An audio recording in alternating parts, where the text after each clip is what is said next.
एक स्त्री के सम्मान में पूरा महाभारत हो गया। रावण ने सीता का हरण किया तो हनुमान जी ने पूरा लंका जला दिया, क्योंकि स्त्री हमारे देश में पूजनीय है। पर क्या कोई महाभारत और लंका दहन करता अगर यही एक स्त्री की जगह एक पुरुष के साथ हुआ होता? इंटरनेट पे आजकल एक वीडियो वायरल हो रहा है। एक शख्स है अतुल सुभाष, जिन्होंने इंटरनेट पे एक वीडियो डाली थी और पूरे इंटरनेट की रूह कांप गई। अतुल सुभाष का ये वीडियो एक सुसाइड नोट था, जो उन्होंने मरने से पहले रिकॉर्ड करके अपलोड किया था। वीडियो में अतुल बता रहे हैं कि इनकी बीवी निशा सिंघानिया, जिसके साथ इन्होंने 7 जन्म के फेरे लिए थे और वादा किया था कि हर सुख और दुख में साथ देंगे, और आज वही बीवी इनको मेंटली और फाइनेंशियली हैरेस कर रही है। टॉर्चर इतना बढ़ गया कि अतुल के घर वालों की लाइफ डिस्टर्ब हो रही थी और इस प्रॉब्लम से निकलने के लिए कोई उम्मीद नहीं दिख रही थी। तो अतुल सुभाष ने सुसाइड करके अपनी जान ले ली। अतुल सुभाष, जो कि पेशे से एक सॉफ्टवेयर इंजीनियर और एआई टेक्नीशियन थे, as a code of law Atul अपनी बीवी को अपने साथ ना रहने के बाद भी पर मंथ 40,000 अपनी बीवी के खर्चे के लिए दे रहे थे और अपने बेटे के लिए 40,000 अलग देने पड़ रहे थे।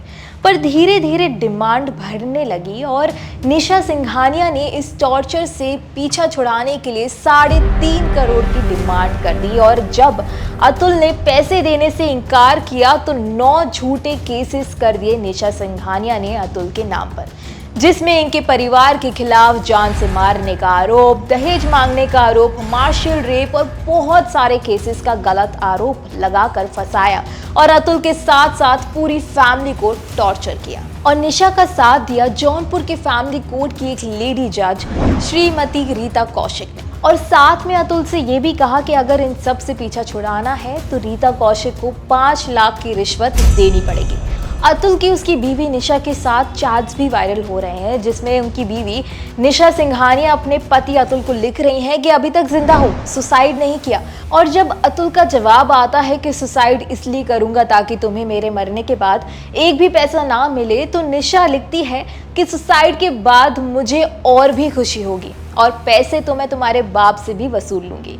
और फिर लिखती है कि तुम्हारी मौत के बाद तुम्हारी कमाई में मेरा हिस्सा होगा, क्योंकि भारत का कानून है कि एक बीवी होने के लिए मुझे ये हक देता है, और अगर तुम्हारे पिताजी भी मर गए तो तुम्हारा घर मेरे नाम होगा, क्योंकि मुझे एक बहू का अधिकार मिला हुआ है। अतुल का यूं वीडियो बना के सुसाइड करना बहुत ही अनफॉर्चुनेट है, पर अतुल अगर वीडियो रिकॉर्ड करके नहीं मरता और इंटरनेट पे ये वीडियो ट्रेंड ना हुआ होता तो निशा पूरी जायदाद हड़प लेती। और जैसे निशा सिंघानिया ने लिखा भी है कि पूरी जिंदगी तुम्हारे घर वालों को कोर्ट के कचहरी के चक्कर काटने पड़ेंगे, ये बात शायद सच होती दिखती। वुमेन एम्पावरमेंट और कानून में औरतों के प्रोटेक्शन के लिए ये कानून बनाया गया, पर ये रूल औरतें मिसयूज करने लगी हैं और आज इन रूल्स और कानून की वजह से एक 34 साल की उम्र के शख्स को सुसाइड करना पड़ा। जिस उम्र में अपने बूढ़े माँ बाप का सहारा बनना चाहिए था, उस उम्र में बूढ़े पिता को अपने बेटे का जनाजा अपने कंधे में ले जाना पड़ा। और तब सच में प्रूव होता है कि कानून सच में अंधा है। अतुल सुभाष ने मरने से पहले एक रिक्वेस्ट की कानून और जुरिस्डिक्शन को कि मेरी अस्थि तब तक ना बहाइए जब तक उन 4 आरोपियों को पकड़ा ना जाए, जिसमें उनकी पत्नी निशा सिंघानिया, जज रीता कौशिक, निशा के भाई और उनकी मां शामिल हैं। और जब उन आरोपियों को सजा मिल जाएगी तब उनकी अस्थि गंगा में नहीं, कोर्ट में ही बहाई जाएगी। और अपने परिवार, अपने भाई से वीडियो के थ्रू ही कहा था कि निशा और उनके घर वालों से बिना किसी कैमरे प्रेजेंस से बात ना करें या प्राइवेट में ना मिले, नहीं तो वो कोई और झूठा केस भी कर सकती हैं। और अदालत से अपील की है कि उनके बेटे की कस्टडी उनको दी जाए, क्योंकि वो नहीं चाहते कि बड़े होकर उनके बेटा अपनी मां निशा सिंघानिया के उच्च और तुच्छ संस्कारों के साथ बड़ा हो। आज पूरे इंटरनेट में ये वीडियो ट्रेंड करता हुआ देखा जा सकता है और अब हर कोई अतुल सुभाष को सपोर्ट करता दिख रहा है। अगर कानून ने इतना होने के बाद भी अपनी आंखों की पट्टी नहीं खोली और निशा और बाकी आरोपियों को सजा नहीं मिली, तो वुमेन प्रोटेक्शन के लिए ये रूल्स का मिसयूज ही होता रहेगा। क्योंकि अतुल थोड़े पढ़े लिखे थे और इंटरनेट की जानकारी भी थी, वरना कितने लोग अतुल जैसे हर रोज ऐसे ही टॉर्चर झेल रहे हैं। उनका ना तो कहीं कोई सर्वे होता है और ना ही कानून में ऐसा कोई लॉ बनाया गया है जो कि एक पुरुष को राइट दे कि उनके ऊपर लगाए गए सब आरोप गलत है।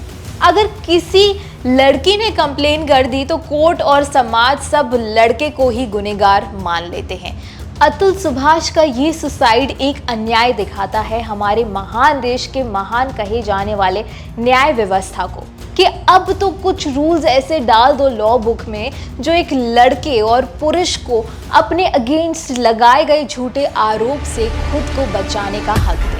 वरना भारत विश्व गुरु तो होगा, पर जापान और बाकी यूरोपियन देशों की तरह एक लड़का कुंवारा मरना पसंद करेगा, पर कभी शादी करने की गलती नहीं करेगा।